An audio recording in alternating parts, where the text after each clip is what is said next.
నిన్న అంటే గురువారం రోజు ఖతార్ కోర్టు 8 మంది మాజీ భారత నేవీ ఆఫీసర్స్కు మరణశిక్ష ప్రకటించింది. మరణశిక్ష వేయడానికి కారణం ఎస్పీనాజ్ చార్జెస్ అంటే ఖతార్ యొక్క మిలిటరీ సీక్రెట్స్ను ఇజ్రాయెల్ దేశానికి లీక్ చేశారు అనే ఆరోపణ మీద మరణశిక్ష వేశారు. ఖతార్ నేవల్ సీక్రెట్స్ను వీళ్ళు ఇజ్రాయెల్కు లీక్ చేశారు అన్న దానికి ఎటువంటి క్రెడిబుల్ ప్రూఫ్స్ను ఆధారాలను ఇంతవరకు ఖతార్ కోర్టు డిక్లేర్ చేయలేదు. అసలు ఆ నేవల్ ఆఫీసర్స్ ఎవరు, ఎందుకు వీళ్ళు ఖతార్కు వెళ్ళారు, వీరికి ఇజ్రాయెల్కి ఉన్న రిలేషన్ ఏంటి, హమాస్ అటాక్ తర్వాత భారత్ ఇజ్రాయెల్కు మద్దతు ఇవ్వడం నచ్చక ఖతార్ ఇదంతా చేస్తోందా, ఉగ్రవాదులకు ఖతార్ ఎందుకు ఆశ్రయం ఇస్తూ ఉంటుంది, హమాస్ మెయిన్ లీడర్ అయిన ఇస్మాయిల్ హనయ్య ఇప్పుడు ఖతార్లోనే ఎందుకున్నారు, వీరికి ఒకవేళ మరణశిక్ష పడితే భారత్కు ఖతార్కు మధ్య సంబంధాలు పూర్తిగా చెడిపోయే ప్రమాదం ఉంది. ఎందుకంటే మరణశిక్ష వేయబడిన మాజీ నేవల్ ఆఫీసర్స్ మామూలు సాదాసీదా ఆఫీసర్స్ కాదండి. ఒకప్పుడు వీరు ప్రెస్టీజియస్ ఇండియన్ నేవల్ వార్షిప్ను కమాండ్ చేసిన వారు. వీరిలో ఒకరికి ప్రెసిడెంట్ మెడల్ కూడా డెకరేట్ అయి ఉంది. చాలా అంటే చాలా సెన్సిటివ్ ఇష్యూ ఇది. భారత్ యొక్క పరువు ప్రతిష్టకు సంబంధించిన ఇష్యూ ఇది. వీళ్లకు ఒకవేళ మరణశిక్ష కన్ఫామ్ అయ్యి వీరు కనుక చనిపోతే భారత ప్రభుత్వం ఎటువంటి పరిణామాలు ఎదుర్కోవాల్సి వస్తుంది అనే డీటెయిల్డ్ ఇన్ఫో ఈ వీడియోలో ఎక్స్ప్లెయిన్ చేస్తా. మిడిల్ ఈస్ట్లో చిన్నగా ఒక డాట్ లాగా ఉండే ఈ దేశం పేరు ఖతార్. సరిగ్గా జూమ్ చేస్తే కానీ కనిపించని దేశం ఇది. మొన్న ఫీఫా వరల్డ్ కప్ను నిర్వహించి హడావిడి చేసిన దేశమే ఖతార్. ఖతార్ యొక్క టోటల్ ఏరియా దాదాపు 11,000 స్క్వేర్ కిలోమీటర్స్ ఉంటుంది. చాలా చిన్న దేశం, కానీ అరబ్ ప్రపంచానికి చాలా ముఖ్యమైన దేశం ఇది. ఈ ఇస్లామిక్ దేశానికి రాజు Tamim bin Hamad Al Thani గారు. ఇక్కడ దాదాపు 27 లక్షల మంది నివసిస్తారు. ఈ 27 లక్షల్లో దాదాపు 80% వేరు దేశాల నుండి ఖతార్లో పనిచేసే వారే ఎక్కువగా ఉంటారు. 2017 డేటా ఆధారంగా దాదాపు 7 లక్షల భారతీయులు ఇక్కడ పనిచేస్తారు. ఇప్పుడు అంటే ప్రజెంట్ డేలో దాదాపు 8 లక్షల దాకా భారతీయులు ఇక్కడ పనిచేస్తారు. ఇంతమంది భారతీయులు ఇక్కడ పనిచేయడానికి కారణం హై పేయింగ్ శాలరీస్. సో ఈ హయ్యర్ పేయింగ్ జాబ్ కోసమే ఇండియన్ నేవీలో పనిచేసి రిటైర్ అయిన 8 మంది మాజీ నేవల్ ఆఫీసర్స్ ఖతార్లోని Al Dahra Global Technologies and Consultancy Services అనే కన్సల్టెన్సీ సర్వీస్ ఫిమ్లో జాయిన్ అయ్యారు. వీరి యొక్క పని ఖతార్ నేవీ ఆఫీసర్స్కు నేవల్ వార్షిప్స్ మరియు సబ్మరైన్స్ గురించిన ట్రైనింగ్ ఇవ్వడం, తమ ఎక్స్పర్టీస్ను అందివ్వడం. ఆ 8 మంది ఎక్స్ నేవీ ఆఫీసర్స్లో క్యాప్టెన్స్ ఉన్నారు, కమాండర్స్ ఉన్నారు, డెకరేటివ్ ఆఫీసర్స్ ఉన్నారు, ప్రెస్టీజియస్ ప్రెసిడెంట్ మెడల్ అందుకున్న వారు కూడా ఉన్నారు.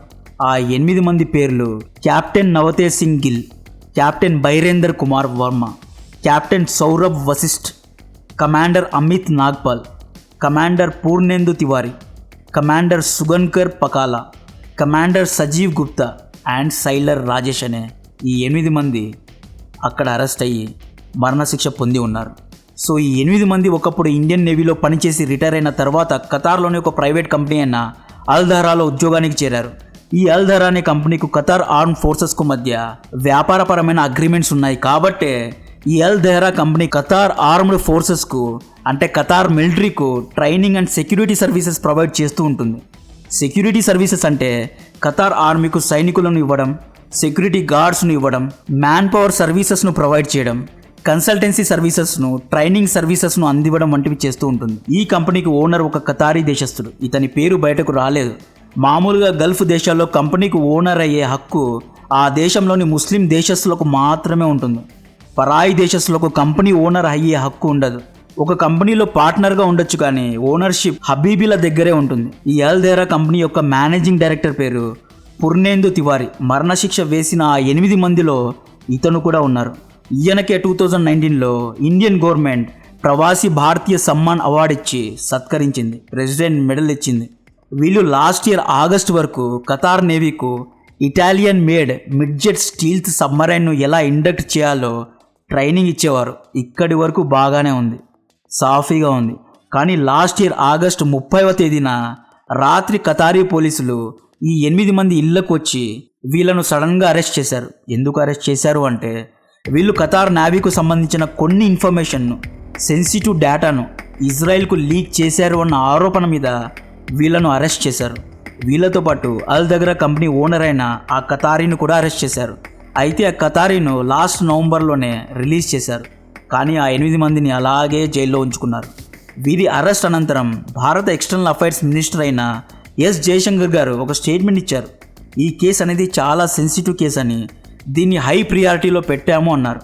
లాస్ట్ ఇయర్ October 28 రోజు ఈ అరెస్ట్ గురించి మొట్టమొదటిసారి మీడియాలో కథనం వచ్చింది, అంటే ఒక ఆర్టికల్ వచ్చింది. ఈ ఫస్ట్ మీడియా రిపోర్ట్ తర్వాత అల్ జజీరా కంపెనీ లింక్డ్ఇన్లో తమ వెబ్సైట్ను తీసివేసింది. అయితే అరెస్ట్ అయిన ఆ 8 మందిని ఎందుకు అరెస్ట్ చేశారు, ఏ ఛార్జెస్ మీద అరెస్ట్ చేశారు అన్న ఇన్ఫర్మేషన్ ఇంతవరకు నార్మల్ పబ్లిక్ దగ్గర లేదు.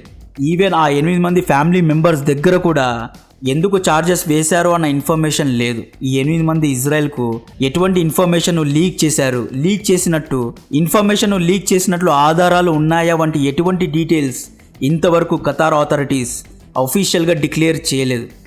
ఇండియన్ ఎక్స్టర్నల్ అఫైర్స్ మినిస్ట్రీ మొదటి నుండి ఈ ఇష్యూను సెన్సిటివ్ ఇష్యూగా పరిగణిస్తోంది. ఈ 8 మందిని జైలుకు వెళ్ళి కలిసే కాన్సులర్ యాక్సెస్ కూడా కేవలం ఎక్స్టర్నల్ అఫైర్స్ మినిస్ట్రీలో పనిచేసే ఇండియన్ ఒఫీషియల్స్కు మాత్రమే ఉంది.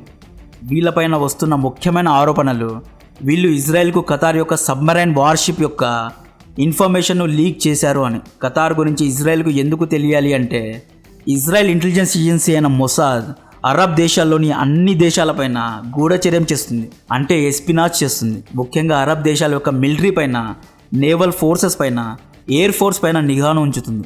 ఇరాన్ యొక్క న్యూక్లియర్ ప్లాంట్స్ పైన ఇజ్రాయెల్ నిఘాను ఉంచుతుంది. ఎందుకు నిఘాను ఉంచుతుంది అంటే, మనందరికీ తెలుసు ఇజ్రాయెల్ విషయంలో అరబ్ దేశాలన్నీ ఒక్కటవుతారు. అరబ్ దేశ ప్రజలకు కామన్గా ఉండే శత్రువు పేరు యూదులు. అరబ్ ప్రజలు ఎన్నో విషయాల్లో వేరు ఒపీనియన్స్ పెట్టుకుంటారు, కానీ ఇజ్రాయెల్ విషయంలో వీళ్ళందరూ ఒకటవుతారు. మీరు ఎనీ అరబ్ స్టేట్కు వెళ్ళి ఆ అరబ్ దేశం యొక్క ఒఫీషియల్ మ్యాప్ను ఒకసారి ఓపెన్ చేసి చూడండి. ఆ ఒఫీషియల్ మ్యాప్లో ఇజ్రాయెల్ కంట్రీ యొక్క మ్యాప్ అనేది ఉండదు.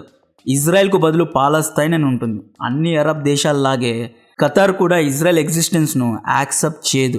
ఇజ్రాయెల్ అనేది పాలస్తైన్ను ఆక్రమించింది అని ఖతారీ ప్రజలు నమ్ముతారు. అల్ జజీరా అని ఎప్పుడు మనం అంటూ ఉంటాం కదా. ఈ అల్ జజీరాకు ఓనరే ఖతార్. అల్ జజీరా అనేది ఖతారీ కంపెనీ. ఈ అల్ జజీరాను డైరెక్ట్గా ఖతార్ రాజు కంట్రోల్ చేస్తారు. ఎప్పుడూ స్వాతంత్రం కావాలి అని గొంతు చించుకొని మాట్లాడే అల్ జజీరా పాపం ఖతార్ ప్రజల స్వాతంత్రం గురించి ఎప్పుడూ మాట్లాడదు. 1788 నుండి ఖతార్ను అల్ థానీ అనే ఈ ఒక్క కుటుంబమే పాలిస్తోంది. 1971లో ఎప్పుడైతే ఖతార్ అనే దేశం క్రియేట్ అయిందో అప్పటి నుండి ఇప్పటి వరకు ఖతార్కు రాజులుగా అల్ థానీ ఫ్యామిలీ మెంబర్సే ఉన్నారు. మొన్న జరిగిన ఇజ్రాయెల్ హమాస్ యుద్ధంలో భారత్ ఇజ్రాయెల్కు మద్దతు ఇవ్వడం ఖతార్కు నచ్చలేదు అని చాలామంది చెబుతున్నారు. ఇజ్రాయెల్ హమాస్ యుద్ధంలో భారత్ను ఒకవైపు నుండి టార్గెట్ చేయడానికే ఖతార్ కోర్ట్ సడన్గా లాస్ట్ ఇయర్ కేసును ఇప్పుడు ఓపెన్ చేసి నిన్న 8 మందికి ఉరిశిక్షలు వేసింది. హమాస్ మెయిన్ లీడర్ అయిన ఇస్మాయిల్ హనయ్య ఇప్పుడు ఖతార్లోనే ఉన్నారండి. ఇరాన్కు ఖతార్ జిగిరి దోస్త్. ఇరాన్ ఖతార్ స్నేహం ఇప్పటిది కాదు, ఎప్పటి నుండో ఉంది. అదేంటి నువ్వు లాస్ట్ వీడియోలో సున్నీ ముస్లిమ్స్కు షియా ముస్లిమ్స్కు పడదు అన్నావు. ఇక్కడ ఖతార్ అనేది సున్నీ ముస్లిం కంట్రీ, ఇరాన్ అనేది షియా ముస్లిం కంట్రీ కదా. వీళ్ళిద్దరికీ ఎలా స్నేహం కుదిరింది అనే డౌట్స్ మీలో ఇప్పటికే వచ్చి ఉండాలి. దీనికి కూడా సమాధానం చెప్తా. 1995లో ఇప్పటి ఖతార్ రాజు తండ్రి అయినటువంటి హమాద్ బిన్ ఖలీఫా అల్ థానీ గారు ఖతార్కు అప్పట్లో రాజుగా బాధ్యతలు స్వీకరించారు. ఈయన అంబిషియస్గా ఉండేవారు. ఖతార్లో న్యాచురల్ గ్యాస్ ఎక్స్పోర్ట్స్ను పరుగులు పెట్టించిన ముఖ్యమైన విజనరీ లీడర్స్లో ఈయన ఒకరు. ఈయన గురించి ఫుల్ వీడియో లింక్ డిస్క్రిప్షన్లో ఇస్తున్నా. ఇక్కడ బ్రీఫ్గా మ్యాటర్కి వెళ్తే, అప్పట్లో అంటే 1995లో అరబ్ ప్రపంచానికి పెద్దనలాగా సౌదీ అరేబియా ఉండేది. ఇప్పుడు కూడా సౌదీ అరేబియానే ఉంది. బట్ సౌదీ మిగతా అరబ్ దేశాలను అప్పటి నుండి ఇప్పటి వరకు తన కింద పెట్టుకునేది. ఇది మొదటి నుండి రాజు ఖలీఫాకు నచ్చేది కాదు. సౌదీ అరేబియా మరియు ఖతార్ ఈ 2 దేశాలు అమెరికన్ ఆలీసే, అంటే ఈ 2 దేశాలు అమెరికాకు మిత్ర దేశాలే. కానీ ఖతార్కు సౌదీ డామినేషన్ నచ్చేది కాదు. దీంతో 2002లో సౌదీ అరేబియా ఖతార్ నుండి తమ అంబాసిడర్ను వెనక్కి రప్పించుకుంది. దీంతో సౌదీకి ఖతార్కు మధ్య రిలేషన్స్ చెడిపోయాయి. ఇద్దరూ సున్నీ కంట్రీసే, బట్ వీరి మధ్య డిఫరెన్స్ ఆఫ్ ఒపీనియన్స్ ఉండేవి. అంటే ఎవరు గొప్ప అనే ఈగో ఉండేది. సో పవర్ను బ్యాలెన్స్ చేయడానికి ఇరాన్ ఇక్కడ ఒక ఆట ఆడింది. శత్రువుకు శత్రువు మిత్రుడన్న కాన్సెప్ట్లో ఇరాన్ ఖతార్తో దగ్గరైంది. మీకు ఆల్రెడీ చెప్పా కదా, ఇరాన్కు సౌదీకు మధ్య ప్రాక్సీ వార్ జరుగుతోంది అని. ఇరాన్కు కూడా సేమ్ ఖతార్ మళ్ళీ సౌదీ డామినేషన్ నచ్చదు. సౌదీ అరేబియా అమెరికాతో ఫ్రెండ్షిప్ చేయడం ఇరాన్కు నచ్చదు. అమెరికన్ డాలర్స్ ద్వారా ఆయిల్ వ్యాపారం జరగడం అనేది ఇరాన్కు నచ్చదు. సో ఇక్కడ ఖతార్కు ఇరాన్ యొక్క తోడు దొరికింది. ఈ ఇద్దరు కలిసి సౌదీకి ఏమేం నచ్చదో అవన్నీ చేయసాగారు. అరబ్ దేశాలన్నిటిలో షరియాలా తీసుకురావాలి అనే ఉద్దేశంతో స్థాపించిన ముస్లిం బ్రదర్హుడ్ అనే టెర్రరిస్ట్ ఆర్గనైజేషన్కు ఖతార్ సపోర్ట్ చేసింది. ఇక్కడ ఈ ముస్లిం బ్రదర్హుడ్ను ఈజిప్ట్, యుఏఈ, సౌదీ వంటి దేశాలు టెర్రరిస్ట్ ఆర్గనైజేషన్గా ఒఫీషియల్గా ప్రకటించాయి. సౌదీ టెర్రరిస్ట్ ఆర్గనైజేషన్ని ప్రకటించిన సంస్థకు ఖతార్ సపోర్ట్ చేసింది, ఫండింగ్ ఇచ్చిందన్న ఆరోపణలు ఖతార్ పైన ఉన్నాయి. మే 2017లో ఖతార్ రాజు ఇరాన్కు, లెబనాన్లో ఉన్న హెజ్బుల్లాకు, గాజా స్ట్రిప్లో ఉన్న హమాస్కు సపోర్ట్ చేశారు, ఫండింగ్ చేశారు అనే ఆరోపణలు పెద్ద ఎత్తున వచ్చాయి. ఈ ఆరోపణల తర్వాత ఆగస్ట్ 2017 నుండి జనవరి 2021 మధ్యకాలంలో, అంటే దాదాపు 4 years Saudi Arabia, UAE, బెహ్రీన్, Egypt మరియు ఇతర అరబ్ దేశాలు ఖతార్తో వ్యాపార, ఆర్థిక మరియు దౌత్యపరమైన సంబంధాలు తెంచుకున్నాయి. ఎందుకు తెంచుకున్నాయి అంటే ఉగ్రవాద సంస్థలకు, అంటే ఇరాన్ బ్యాక్డ్ టెర్రరిస్ట్ గ్రూప్కు నువ్వు ఎలా సపోర్ట్ చేస్తావు, సున్నీ ముస్లిం దేశం అయి ఉండి నువ్వు ఎలా ఇరాన్కు స్నేహంగా ఉంటావు అని సౌదీ నిరాశ చెందింది. ఇక్కడ చూడండి, సున్నీ షియా మధ్య భయంకరమైన వార్ జరుగుతోంది. ఇది ఎవ్వరికీ కనిపించదు. దీన్నే మిడిల్ ఈస్ట్ కోల్డ్ వార్ అంటారు. ఫైనలీ జనవరి 2021లో సౌదీ, ఖతార్ మధ్య టైస్ అనేవి నార్మలైజ్ అయ్యాయి.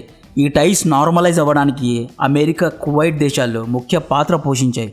ఖతార్ పైన ఉగ్రవాదులకు ఫండింగ్ చేసిన ఆరోపణలు ఎన్నో ఉన్నాయి. మొన్న తాలిబాన్, అమెరికా మధ్య డీల్ కుదిరింది ఖతార్లోనే. ఇజ్రాయెల్ హమాస్ యుద్ధంలో హాస్టేజ్ నెగోషియేషన్స్లో ఇప్పుడు ఖతార్ కీ రోల్ ప్లే చేస్తోంది. హమాస్ దగ్గర బందీలుగా ఉన్న హాస్టేజెస్ను రక్షించాలి అంటే ఖతార్ యొక్క అవసరం ఇప్పుడు అమెరికాకు ఉంది.